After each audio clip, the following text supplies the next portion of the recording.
Obisk dimnikarja je obvezen od enkrat do 4-krat ali večkrat letno. To je odvisno od tega, koliko traja kurilna sezona.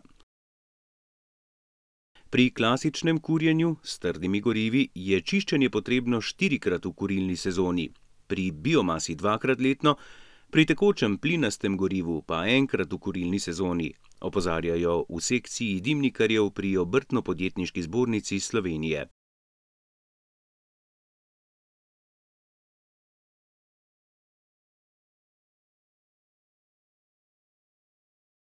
Cene dimnikarskih storitev so zakonsko določene in so odvisne od vrste kurilne naprave ter se gibljejo med 16 in 37 evrov.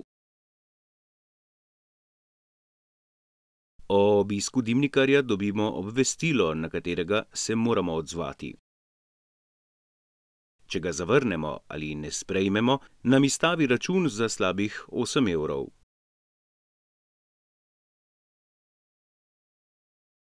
Če računa ne plačamo, nas oglobijo. Na Inšpektoratu za okolje so nam povedali, da največ prijav dobijo od dimnikarskih služb. V letu 2011 so obravnavali 4000 takih prijav, v zadnjem obdobju pa se je število teh prijav zmanjšalo za več kot polovico. Sankcije so za posameznike 200 evrov, za pravne osebe, tudi koncesionarje, pa je sankcija 1200 ali 3000 evrov.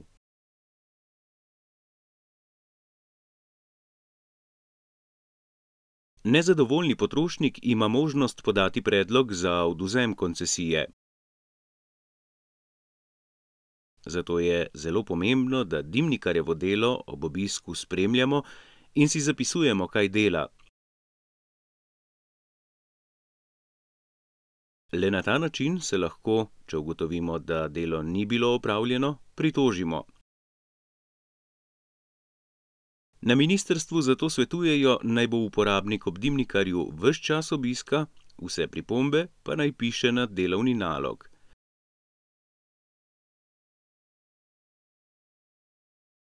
Na podlagi takega dokumenta, ki ga potrošnik predloži k pritožbi, dimnikar ne more zaračunati svoje storitve, so pojasnili na ministrstvu.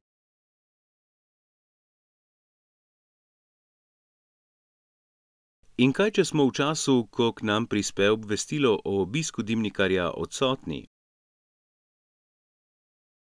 Na tržnem inšpektoratu pojasnjujejo, da zakon o poštnih storitvah določa, da moramo v primeru daljše odsotnosti pooblastiti drugo osebo, ki bo za nas pobirala pošto, in pri dimnikarskih storitvah ni čisto nič drugače.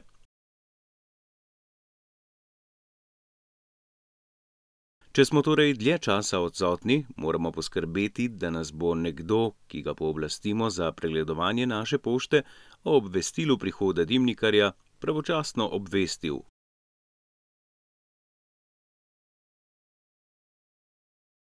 Vzdrževanje naših peči in čiščenje dimnikov je pomembno zaradi požarne varnosti, varovanja človekovega zdravja, varstva okolja in racionalne porabe goriv.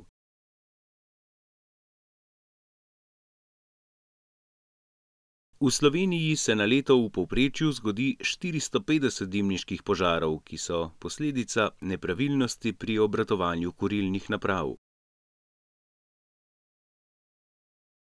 Zato so na Obrtno-podjetniški zbornici Slovenije svetovali, da se preventivno očisti peči, dimnike, obvezni pa so tudi letni pregledi in meritve emisije in plinov.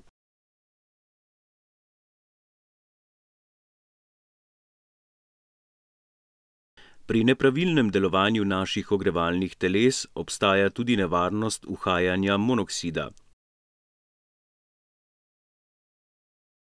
Zaradi zastrupitve s tem strupenim plinom v Sloveniji, po podatkih Zavoda za varovanje zdravja, vsako leto umre približno 50 ljudi, največ v času kurilne sezone. Največ smrti je posledica samomorov, v 75% pa gre za nesrečo, še posebej v zaprtih prostorih.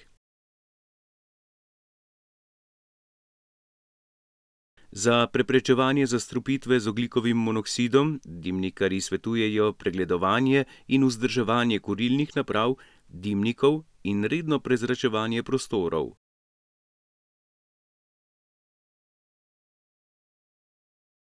Investirate lahko tudi v posebni alarm oziroma detektor ogljikovega monoksida. Ta se bo ob povečanju količine smrtonosnega plina v ozračju sprožil in začel oddajati signale in močno utripal.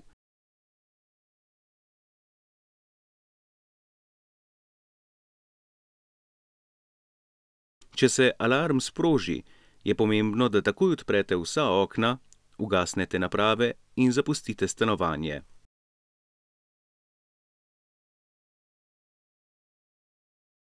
Sicer pa trenutna ureditev dimnikarske službe razburja veliko prebivalcev.